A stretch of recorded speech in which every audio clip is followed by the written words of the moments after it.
As parents, your sort of dreams are that your child will have the best education and the best start ever. And to walk into a school like this and see this building, you just know that's what's going to happen.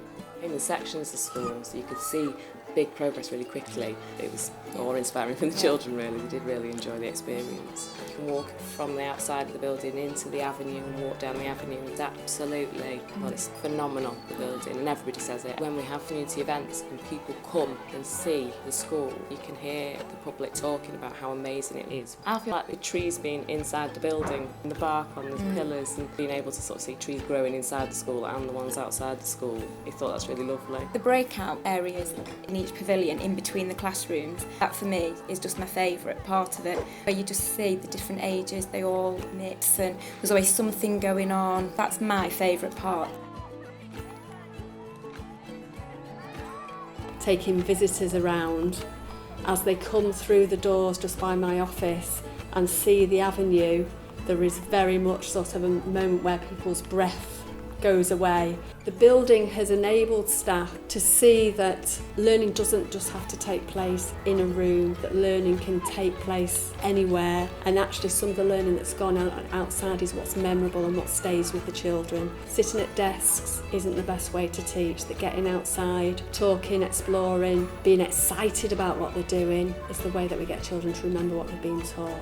We've really revolutionised the curriculum, giving the children some ownership of it, making them really part of the learning that we take place, and the building has just embellished that in the fact that we can talk to the staff about getting outside, learning outside, looking to use the grounds, about making things real.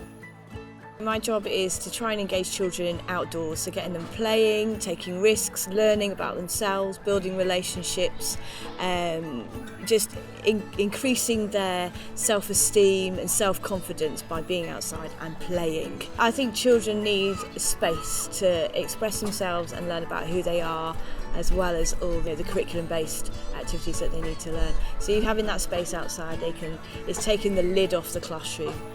There's certainly been times when an individual who might not like to sit down and write, having been outside doing some kind of outdoor learning or a forest school activity, has then gone in the classroom with a renewed enthusiasm to sit down and write about whatever has happened to them, or to put that through their literacy. And instead of writing maybe 5 words, they've written 5 lines. I see things like that as a success. We use the outdoor space usually every day.